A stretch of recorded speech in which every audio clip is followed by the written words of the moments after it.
روحي وصار الدمع يبكي. چند اشعار نعت پاک کے سماعت کریں. چونکہ ماشاءاللہ ابھی جیسا آپ لوگوں کے متعلق معلوم ہوا، حجاج حضرات پہلے مدینہ پہنچیں گے، آقا نامدار احمد مجتبیٰ محمد مصطفیٰ صلی اللہ علیہ وسلم کے شہر مقدس پہنچیں گے، پھر انشاءاللہ حج کے لیے روانہ ہوں گے. تو دیکھیے اس کا تذکرہ بھی، مدینہ منورہ کا تذکرہ بھی کتنا مقدس ہے. اس چیز کو شاعر اس طریقے سے کہتا ہے: شامل عبادت ہے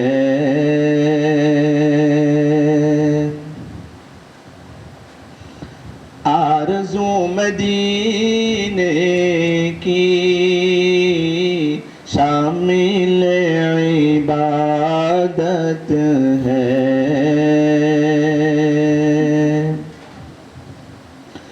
شامل عبادت ہے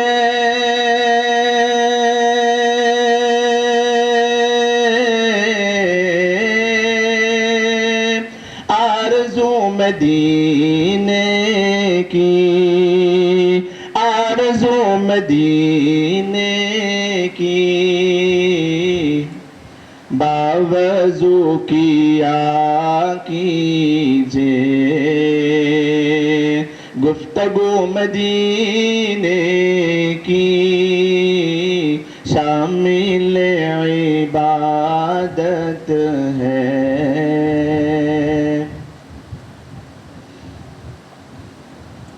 نیند میری اڑ جائے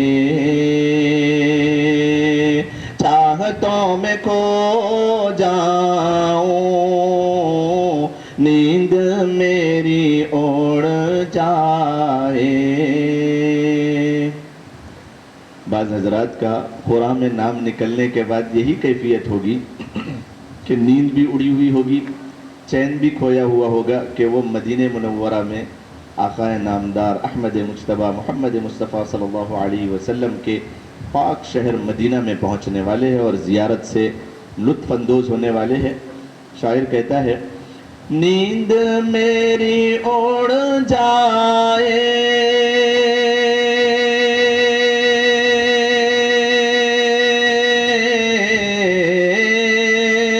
چاہتوں میں کھو جاؤں، چاہتوں میں کھو جاؤں، اس طرح ستائے کچھ جستجو مدینے کی، شامل عبادت ہے. اے صبا یہ کہہ دینا جا کے میرے آقا سے، اے صبا یہ کہہ دینا جا کے میرے آقا سے، جا کے میرے آقا سے، مدتوں سے ہے دل میں آرزو مدینے کی، شامل عبادت ہے. دو اشعار دوسری نعت کے بھی آپ کے گوشے گزار کرنے کی سعادت حاصل کر رہا ہوں. مدینے کے ہی اب آداب آپ کے سامنے بتانے ہیں، تو مدینے والے کی کچھ تعریف.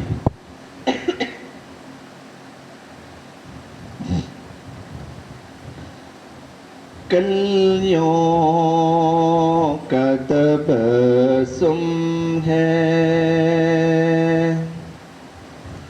غنچوں کا ہے مسکانہ، کلیوں کا تبسم ہے آمد پہ تیری آقا، مہکا ہے میں خانہ کلیوں کا تبسم ہے، کس شان سے آئے تھے اس عالم فانی میں، کس شان سے آئے تھے اس عالم فانی میں، کنگروں کا ہے گر جانا اور آگ کا بجھ جانا، کلیوں کا تبسم ہے، خوشیاں نہ منائے کیوں یہ شمس و قمر سارے، خوشیاں نہ منائے کیوں یہ شمس و قمر سارے، آیا ہے جہاں میں ایک اللہ کا دیوانہ، کلیوں کا تبسم ہے۔ ایک معجزے کی طرف اشارہ ہے کہ یہ کیسا اشارہ ہے جانا درختوں میں، یہ کیسا اشارہ ہے جانا درختوں میں، کیا شان ہے انگلی کی، کیا خوب ہے دستانہ، کلیوں کا تبسم ہے۔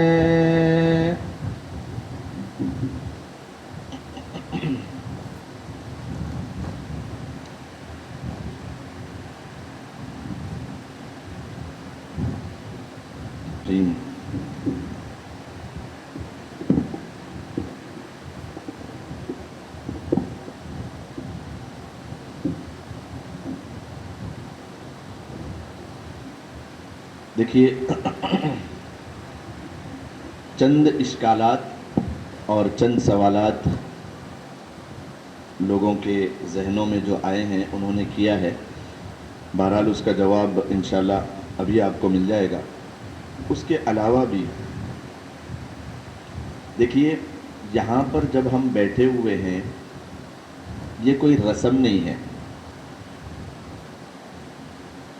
سمجھیں اس بات کو، یہاں پر جب ہم آ کے بیٹھے ہیں یہ کوئی رسم پوری نہیں ہو رہی ہے کہ 1 2 3 5 10 ایسے ٹریننگ کلاسز ہوتے رہیں گے، اگر ابھی سمجھ میں نہیں آیا تو ہم بعد میں سمجھ لیں گے، بعد میں سمجھ میں نہیں آیا تو اس کے بعد سمجھ لیں گے، حج کرنے تک کا موقع ہے نا، ابھی تو لمبا وقت ہے نہیں، بلکہ جب آپ یہاں پر بیٹھے ہوئے ہیں ذہن میں ایسی بات آئی کہ ہو سکتا ہے کہ کچھ اشکالات آپ کے ذہن میں ہو، تو سب سے پہلے دیکھیے ہم حج کو ایک مرتبہ پھر بہت شارٹ ٹائم میں ہم سمجھ لیتے ہیں، اس کے بعد اشکالات تو ہو سکتے ہیں لوگوں کے ذہنوں میں، جو سوال ہو اس کو پوچھ لیں اور اس کو کلیئر کر لیں تاکہ ہم بھی دوسروں کو بتا سکیں، جو ہمارے ساتھی ہے اپنی خود مشکوک ہے، اپنے کو اپن خود شک میں ہے، تو دوسروں کو کیا بتا سکتے ہیں اور اپن کیسے صحیح کر سکتے ہیں،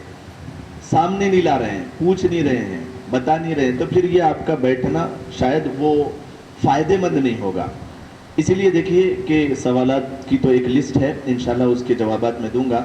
سب سے پہلے ہم 5 دن حج کے اس کو سمجھ لیں اور سب کے ساتھ مل کر اس کو کر لیں۔ میں نے آپ کو جیسے بتایا کہ دیکھیے 9 کام ہے حج میں، جملہ ان میں سے 3 فرض ہے اور 6 واجب ہے. اسی کا نام اصل حج ہے. 3 کام جو ہے احرام اور طواف زیارت اور وقوف عرفہ. ترتیب سے اگر ہم چلیں تو احرام، وقوف عرفہ اور طواف زیارت، یہ 3 چیزیں حج میں فرض ہے.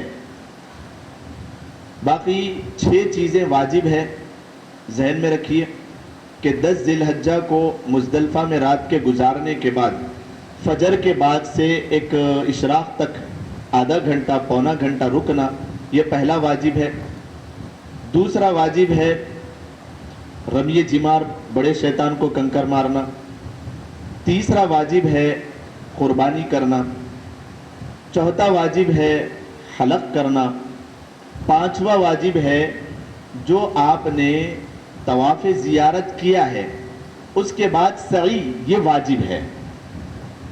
طواف زیارت کے بعد، طواف زیارت تو فرض میں آ گیا، اس کے بعد کی جو سعی ہے یہ واجب ہے. 5 واجبات ہو گئے. اب اخیر والا ایک رہ جاتا ہے، وہ جب آپ مکہ چھوڑیں گے اس وقت آپ کو وہ ادا کرنا ہے. بس اسی کا نام حج ہے. اب ان میں باقی جو اعمال ہے وہ سنت ہے. پہلے دن ہم زوال سے پہلے پہنچ جائیں گے. زوال سے پہلے آپ کبھی بھی پہنچیں، ظہر تک آپ کو پہنچنا ہے مینا میں. 8 ذی الحجہ ہے. 5 نمازیں یہاں پر پڑھنی ہے، ظہر، عصر، مغرب، عشاء. پھر دوسرے دن 9 کی فجر، یہاں پر 5 نمازیں پڑھنا ہے. اس کے بعد یہ دن ختم ہو گیا. دوسرا دن آپ فجر کی نماز کے بعد چلیں گے عرفے کے میدان میں. زوال سے پہلے آپ کو پہنچنا ہے. وہاں پر آپ کو ظہر عصر اکٹھی پڑھنی ہے. اس کے بعد آپ کو دعا کرنا ہے. مغرب تک آپ وہیں پر ٹھہرے رہیں گے. یہ 3 اعمال وہاں پر کریں گے. پھر مغرب کی جیسے ہی زوال غروب آفتاب ہو گیا آپ وہاں سے نکل جائیں گے. نماز نہیں پڑھیں گے راستے میں بھی. مزدلفہ پہنچنے کے بعد مغرب اور عشاء دونوں ایک ساتھ پڑھیں گے. ایک اذان کے ساتھ، ایک اقامت کے ساتھ مغرب عشاء پڑھیں گے. آرام کریں گے. فجر کی نماز پڑھیں گے. فجر کی نماز کے بعد تھوڑی سی دیر وقفہ کریں گے. اب 10 ذی الحجہ شروع ہو گیا. 10 ذی الحجہ کی فجر کے بعد آپ نے تھوڑا سا وقف کیا، پھر آپ وہاں سے آگے بڑھیں. اب آپ چل رہے ہیں مینا کی طرف. مینا میں آپ کو 4 کام ہیں آج کے دن. ان میں سے 3 پیدر پہ ہے. سب سے پہلے بڑے شیطان کو کنکری مارنا. دوسرا کام آپ کا قربانی. تیسرا کام آپ کا حلق. چوتھا کام بے ترتیب کبھی بھی ہو سکتا ہے. یہ تینوں کام سے پہلے، یہ تینوں کام کے بعد 12 تک اس کا وقت ہے. یہ ہے طواف زیارت. آپ کا 10 کا دن ختم ہو گیا. 11ویں دن آپ کو تینوں شیطانوں کو کنکری مارنا ہے. 11ویں دن اور 12ویں دن ایک ہی کام ہے، تینوں شیطانوں کو کنکری مارنا ہے. ہو گیا آپ کا حج. تو یہ تو ہے حج کے اعمال. اس کو آپ ذہن میں رکھیں. اب فردن ہر ایک کو الگ الگ سوالات ہو سکتے ہیں. الگ الگ، کسی کا کچھ سوال، کسی کا کچھ سوال، کسی نے کچھ کمی کوتاہی کر دی تو اس کے کچھ سوالات ہو سکتے ہیں. تو دیکھیے جو سوالات آئے ہیں میں اس کو یہاں پر جو ہے نا آپ کے سامنے بتا دیتا ہوں، ایک ایک سوال کے جواب، تاکہ سب کے لیے فائدہ ہو جائے. سب سے پہلی چیز یہاں پر سوال ایک آیا تھا کہ اکثر لوگ جو ہے نا میٹرو کا استعمال کرنے کے بجائے یا پھر بسز کا استعمال کرنے کے بجائے پیدل چلتے ہیں، اور یہ کہتے ہیں کہ بھئی شاید ہو سکتا ہے کہ ہم میٹرو سے پہلے پہنچ جائیں گے یا پھر بسوں سے پہلے ہم اپنے خیمے تک پہنچ جائیں گے. ٹھیک ہے، آپ پہلے تو پہنچ جائیں گے لیکن خیمہ نہیں ملے گا آپ کو. معلم جو ہے اس کی ایک ذمہ داری ہے، وہ سب کو ایک ساتھ لے کے چلنے کی چاہ رہا ہے، لیکن اس میں بعض لوگ جو ہے نا بس میں چلیں گے، چلیے آپ کے لیے سہولت ہے، تو وہ بولتے نہیں ہم تو پیدل چلیں گے. تو اب معلم ایک ہی آدمی 2 تو نہیں ہو سکتا ہے کہ آدھا بس میں ہو جائے اور آدھا پیدل چلے. کہاں جائے گا وہ بیچارہ؟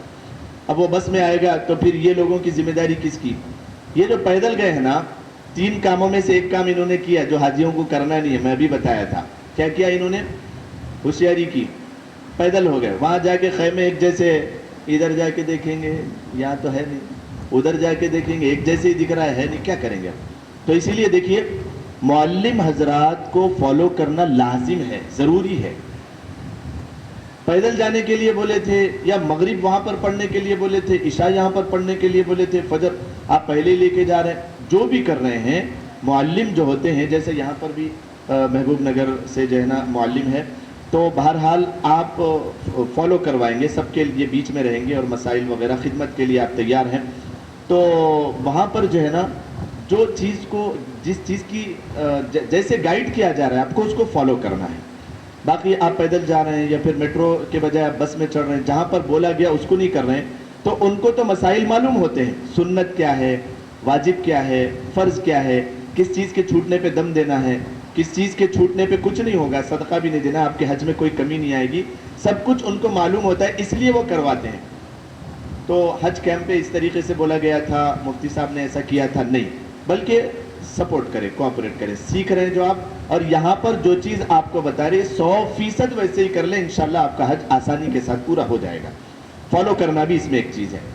دوسری چیز یہ ہے کہ وہاں پر عرفے میں ہو یا مزدلفہ میں ہو یا مینا میں ہو، بہت سارے لوگوں کو یہ کنفیوژن رہتا ہے کہ ہم یہاں پر مقیم ہے یا مسافر ہے، ہم یہاں پر مقیم ہے یا مسافر ہے. اب 15 دن کے لیے تو آئے تھے مکے میں.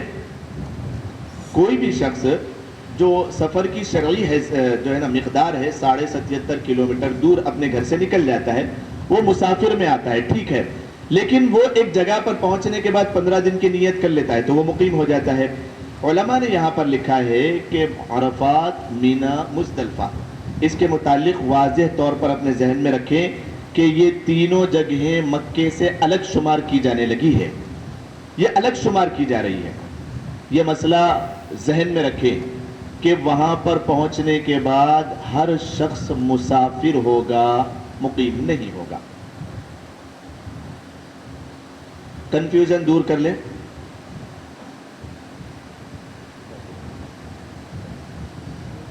الگ شمار کیا جانے لگا ہے. وہ علماء نے اس بات کو واضح کر دیا کہ عرفات، مزدلفہ اور مینا، یہ تینوں چیزیں مکے سے الگ شمار کی جانے لگی ہے.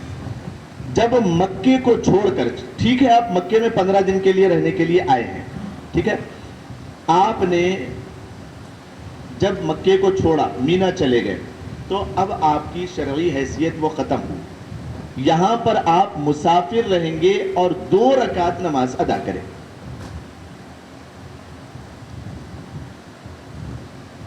یہ مسئلہ اپنے ذہنوں میں بٹھا لیں، انشاءاللہ اس کے خلاف کہیں بھی آپ کو سننے میں نہیں آئے گا. ہم مقیم ہیں.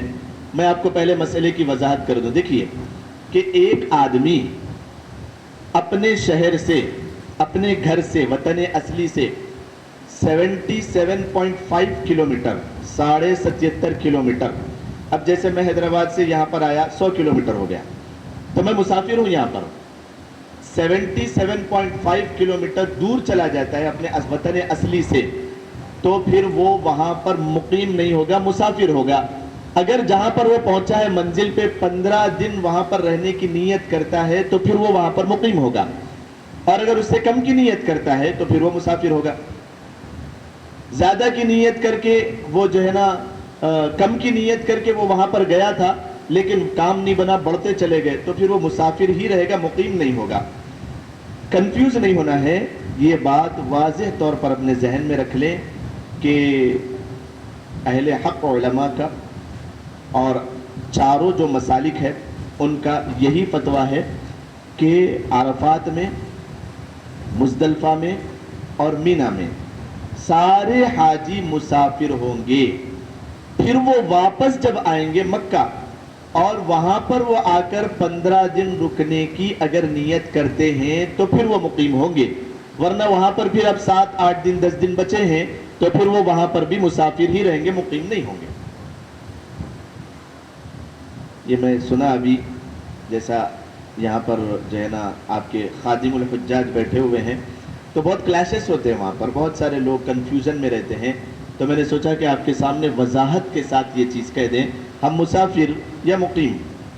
اتفاق ایسا ہوا کہ پچھلی مرتبہ میں یہاں پر بیان کیا، واضح طور پہ بتا دیا. جب وہاں پر پہنچے تو ایک مفتی صاحب وہاں پر مل گئے، کوئی مولانا تھے، کون تھے، تو وہ پورے جو ہے نا خیمے میں یہ بات بولے کہ یہاں پر آپ مقیم ہیں، مسافر نہیں ہیں. تو 2 پارٹیاں ہو گئے ادھر. ایک بولے مفتی صاحب آئے تھے، انہوں نے صاف واضح طور پر بول دیا، اور ایک آپ بول رہے ہیں. تو پھر میں یہ بولا کہ یہ مسئلہ نہیں ہے، آپ جو بھی عالم دین ہیں ان کو فون دیجئے، وہ فون پہ بات کرنے کے لیے بھی تیار نہیں۔ تو کسی حال جب میں نے بات کیا اور ان کو مسئلے کی وضاحت کیا تو وہ پیچھے ہٹے اور انہوں نے کہا کہ ہاں یہ مسئلہ درست ہے کہ آپ یہاں پر مسافر ہوں گے اور 2 رکعت ادا کریں گے۔ سمجھ رہے ہیں بھائی؟ سب کے ذہن میں آ گیا، سب کے ذہن میں بیٹھ گیا۔ آپ مسافر رہیں گے مینا میں، مزدلفہ میں، عرفات میں، یہ تینوں جگہوں پر آپ مسافر رہیں گے، لہذا آپ 2 رکعت پڑھیں گے۔ کیوں؟ وجہ کیا ہے؟ حالانکہ آپ مکہ میں 15 دن کا قیام کر رہے ہیں، مسئلے کی وضاحت بھی سمجھے۔ 15 دن کا قیام آپ کا مکہ میں ہونے کے باوجود مینا اور عرفات اور مزدلفہ کو مکے سے الگ قرار دیا گیا ہے، اور جس کی وجہ سے یہاں پر مسافر کا حکم عائد ہوگا ہر حاجی کے اوپر۔ اس بات کو اپنے ذہن میں رکھیں۔ ایک اور چیز جو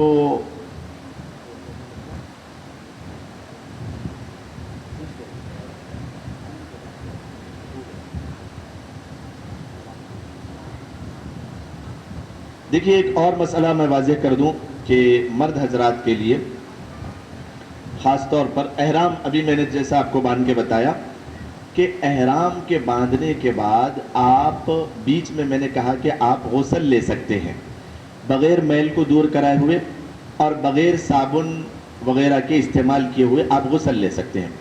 تو بہت سارے حضرات کے ذہن میں یہ بات ہے کہ ایک مرتبہ نیت کر کے جب احرام باندھ لیتے ہیں تو پھر وہ حج کے ہونے تک احرام کھلنا نہیں چاہیے۔ ایسا نہیں ہے، ایک بار نہیں، دن میں 10 بار کھل سکتا ہے۔ آپ کی دونوں چادریں اپنی ضروریات کے لیے آپ اوپر ٹنگا سکتے ہیں۔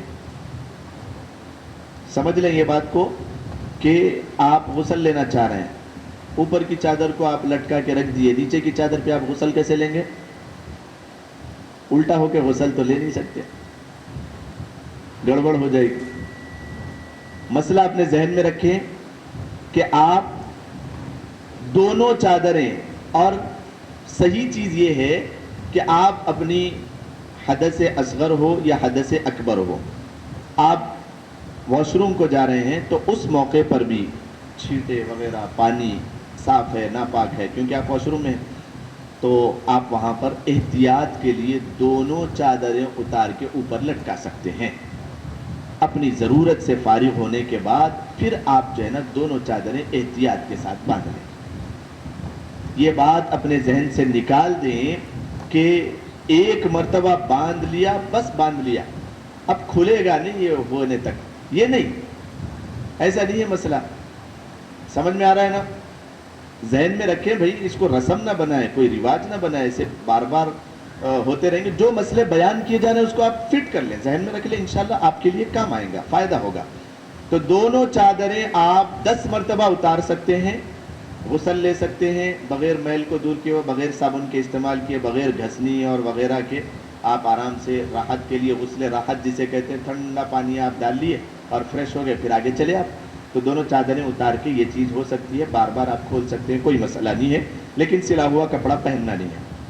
رہی بات اب نی کیپ کی، کہ بعض حضرات نے سوال کیا ہے کہ ذرا گھٹنے میں درد ہے یا جو ہے نا پنڈلی میں درد ہے، کھینچی جا رہی ہے، اب نی کیپ احرام کی حالت میں لگا سکتے ہیں کیا؟ تو دیکھیے، مثلا باندھنا ہی ہے آپ کو تو اجازت اس چیز کی ہے کہ پٹی سلے ہوئے کپڑے میں شمار نہیں ہوگی۔ پٹی ہوتی ہے نا، پٹی کو آپ باندھ لیں گے، ٹھیک ہے، لیکن جو نی کیپ ہوتا ہے نا، جو گھٹنے کی ساخت میں بنا ہوا ہے، ٹھیک ویسا ہی بنا ہوا ہے، اس کو چڑھا لے رہے ہیں، یہ سلا ہوا ہوتا ہے، تو یہ سلے ہوئی چیز میں شامل ہوگا، جس کی وجہ سے سلے ہوئے نی کیپ کے استعمال کی اجازت نہیں ہے۔ سلے ہوئے نی کیپ کی اجازت نہیں ہے، بلکہ پٹی اگر باندھنا چاہے، ایسی خاص مخصوص پٹیاں بھی آتی ہے جس کو ہم باندھ لیتے اور راحت رہتی ہے، وہ سلے ہوئے باضابطہ جو ہے نا اس کے بجائے آپ جو ہے نا پٹی باندھ سکتے ہیں، پٹی کی اجازت ہے۔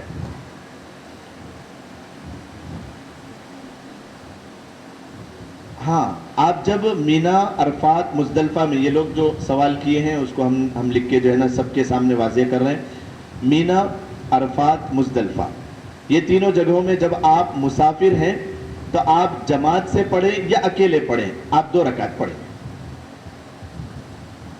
چونکہ آپ مسافر ہیں، یہ بات واضح ہو گئی، تو آپ مزدلفہ میں جماعت سے پڑھیں یا اکیلے پڑھیں، مینا میں جماعت سے پڑھیں یا اکیلے پڑھیں، یا پھر آپ عرفات میں اکیلے پڑھیں یا جماعت کے ساتھ پڑھیں. دونوں جگہوں پہ آپ مسافر ہیں تو جماعت ہو یا اکیلے ہو آپ 2 رکعت ہی پڑھیں گے. ایک اور سوال یہ آیا تھا کہ جب مزدلفہ پہنچیں گے رات میں، اب مغرب اور عشاء پڑھنا ہے تو وہاں پر سنتیں کب پڑھیں گے یا نہیں پڑھیں گے؟ تو دیکھیے، ایک اذان اور ایک تکبیر کے ساتھ دونوں نمازیں پڑھنا ہے. ایک ہی اذان ہوگی، ایک تکبیر ہوگی، مغرب کی جماعت ٹھہرے گی، امام صاحب مغرب پڑھا لیں گے، عشاء کی 2 رکعت پڑھا لیں گے. اس کے بعد مغرب اور عشاء ہو گئی.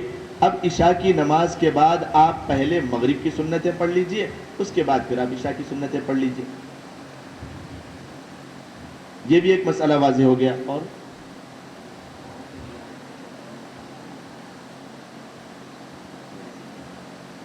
دیکھیے، طواف زیارت کے بعد حلق نہیں ہے. حلق آپ کا ہو چکا ہے. واجب اعمال میں آپ نے پے در پہ 3 کام کیے تھے نا. 10 تاریخ کو سب سے پہلے آپ نے رمی جمار کیا، بڑے شیطان کو کنکری ماری. دوسرا کام آپ نے کیا قربانی. تیسرا کام آپ نے حلق کر لیا. تو اب حلق یہاں پر ہو گیا حج کا. اب آپ کو ڈبل سے جو ہے نا طواف زیارت کے بعد سعی تو کرنا ہے. طواف زیارت فرض ہے، سعی واجب ہے، لیکن اب یہاں پر لے کے بیٹھ گئے استرا تو بہت برا حال ہو سکتا ہے. کیونکہ کل ہی آپ کریں نا، کل ہی آپ نے جو ہے نا ٹخلا کیا، پھر آج بھی کریں گے تو یہ ضروری نہیں ہے، یعنی کرنا ہی نہیں ہے آپ کو. ایک ہی مرتبہ کریں گے وہ 10 تاریخ کو. اس کے بعد طواف زیارت کے بعد کوئی ضروری نہیں ہے، آپ حلق پھر سے نہیں کریں گے. ہاں، یہ مسئلہ ہے. دیکھیے، دوران طواف بیگم کا ہاتھ پکڑ کے طواف کرنا. دوران طواف بیگم کا ہاتھ پکڑ کے طواف کرنا. دیکھیے،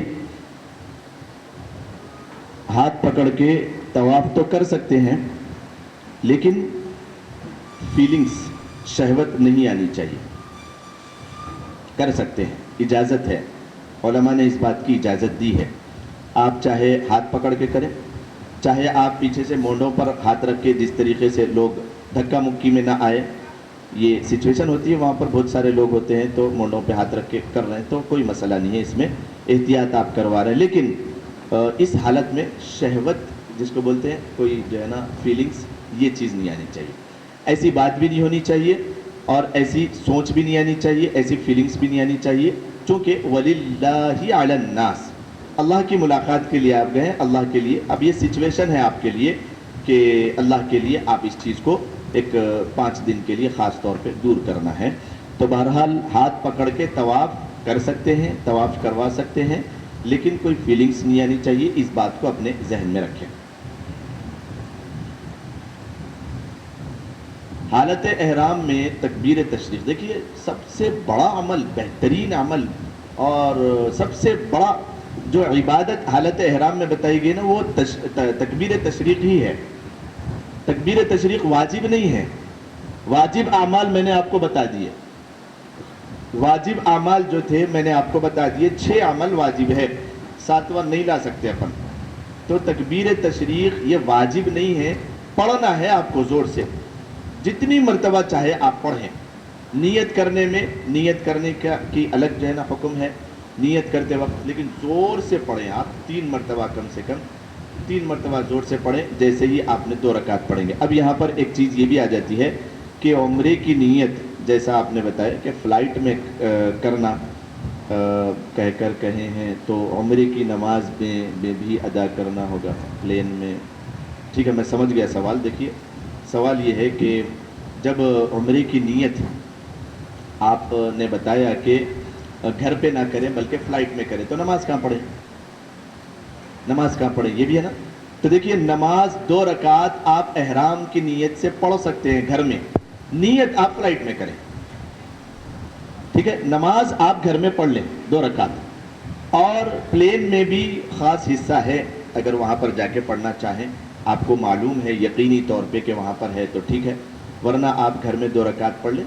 ابھی نیت نہ کریں، نیت نہ کریں. باقی ایک چیز یہاں پر یہ ہے کہ یہ تو عام لوگوں کے لیے ہو گیا. آپ لوگوں کے لیے خاص مسئلہ یہ ہے کہ آپ لوگ یہاں سے سیدھا مدینہ جا رہے ہیں تو احرام کا مسئلہ ہی نہیں ہے. احرام کا مسئلہ ہی نہیں ہے آپ کے لیے. آپ مدینہ جا رہے ہیں پہلے, پھر مدینے سے 10 سال کے بعد ایسا موقع آیا, مقصود صاحب جیسے بتا رہے تھے کہ 10 سال کے بعد ایسا موقع آیا آپ لوگوں کے لیے کہ اب تک تو لوگ پہلے مکہ جاتے تھے یعنی جدہ ہو کے, پھر اس کے بعد حج کی ادائیگی کے بعد پھر وہ مدینہ جاتے تھے. اب اس سال پہلے مدینہ جائیں گے, پھر وہاں سے جو ذوالحلیفہ آئے گا وہاں سے احرام وغیرہ باندھ کے آئیں گے. تو آپ لوگوں کے لیے یہ مسائل ہے ہی نہیں کہ نیت اور پھر جو ہے نا احرام اور پھر جو سب ایک ہی جگہ ہو جائے گا آپ کے لیے. مدینے سے جب آپ نکلیں گے تو ذوالحلیفہ وہاں پر ایک میقات آئے گی, وہاں پر آپ کو جو ہے نا غسل کرنا ہے. یہ غسل آپ کے لیے چاہے آپ مدینے سے کر کے نکلے ہوں لیکن پھر بھی احرام سے پہلے سنت ہے غسل کر لیں گے, وہاں پر 2 رکعت پڑھ لیں گے, وہیں پر لبیک اللہم لبیک لبیک لا شریک لک لبیک 3 مرتبہ مرد حضرات زور سے, عورتیں تھوڑا آہستہ آواز میں, اور یہ آپ کی نیت ہو گئی. پھر آپ وہاں سے چلیں گے اب مکۃ المکرمہ حج کے لیے. تو بہرحال یہ آپ لوگوں کا عمل رہے گا. تو یہ بات بھی واضح طور پر آپ لوگوں کے ذہن میں آ جائے کہ پہلے آپ لوگوں کو مدینہ پہنچنا ہے, پھر وہاں سے مکہ آپ لوگ پہنچیں گے.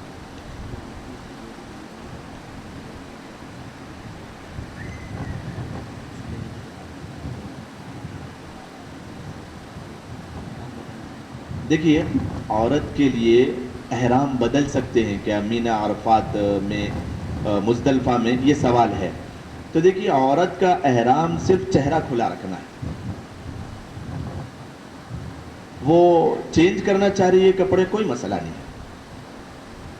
عورت کا احرام صرف چہرہ کھلا رکھنا ہے. اب چہرے کو کیا بدلیں گے, ایک سوال ہے. جنرلی طور پہ سمجھنے کے لیے میں آپ کو یہ بتا رہا ہوں کہ احرام ان کا کوئی نہیں ہے, اسکارف ان کا یہ احرام نہیں ہے. یہ تو دیا جا رہا ہے تاکہ اس میں ایک جو ہے نا ہم ایک آ جائے اس کے اندر ایک کیفیت, اس لیے دیا جا رہا ہے. باقی ان کے لیے کوئی احرام نہیں ہے واضح طور پہ. عورتوں کا احرام صرف چہرے کا کھلا رکھنا ہے. اب وہ جو کپڑوں کا استعمال ہے وہ جو چاہے کپڑوں کا استعمال کرے, اس کے اندر کوئی روک ٹوک نہیں ہے. وہ بدل لیں, ایک سے دوسرا برقع پہن لے, دوسرے سے تیسرا پہن لے, دستانے بدل لے, ساکس بدل لے, کوئی مسئلہ نہیں ہے ان کے لیے, بدل سکتی ہیں وہ. اور جس طریقے سے بتایا کہ غسل راحت ٹھنڈک کے لیے وہ بھی جو ہے نا لے سکتی ہیں اس کے اندر. بس اس بات کا احتیاط رکھیں کہ چہرے پر کوئی چیز نہ لگے, اور جو ہے نا وہ جو کپڑا بھی استعمال کرتے ہیں حجاب کا تھوڑا سا دور ہو. میں ایک بات آپ کو بتا دیتا ہوں. دیکھیے کہ اب مثلا ہم نے وہ کیپ پہنی ہوئی ہے, لیڈیز وہ کیپ پہنے برقعے کی, اب وہ بار بار ٹچ ہو جا رہا, کیا کرنا مجھ صاحب, چہرے پہ نہیں لگنا بولے نا. سوالات آتے وہاں سے, تو وہ سوالات کا جواب ہے کہ کم سے کم 4 گھنٹے تک وہ لگا ہوا رہے تو پھر ان کے لیے جو ہے نا دم دینا واجب ہے. باقی وہ لگتا رہے اور ہٹتا رہے, اس کے اوپر کچھ نہیں ہوتا ہے. اس بات کو اپنے ذہن میں رکھیں. مرد حضرات کے لیے بھی الگ الگ ترتیب ہے, ایک 12 گھنٹے, ایک 4 گھنٹے, اور ایک بار بار جو ہے نا اپنے چہرے پہ کوئی چیز لگنا. تو بہرحال اس کی تفصیل, چونکہ آپ اس بات کا ہی احتیاط کریں کہ چہرے پر اور سر پر کوئی چیز نہ لگے. اب ایک سوال یہ آتا ہے, مجھ صاحب وہ تکیہ لے سکتے کیا, سوتے وقت سر کے نیچے یا چہرے پہ آ جاتا, یہاں پر سائڈ آ جاتا تکیہ, سوتے وقت معلوم نہیں تھا, پورا اوڑھ لیے, اب کیا ہوگا مسئلہ, چہرے پر نہیں لگنا ہے, سر پہ نہیں لگنا ہے, اب کیا کرنا. تو دیکھیے, نیند کی حالت میں آپ جو ہے نا آپ کو خود احساس نہیں ہے کہ کیا ہو رہا ہے, تو پھر آپ اس کے مکلف نہیں ہیں.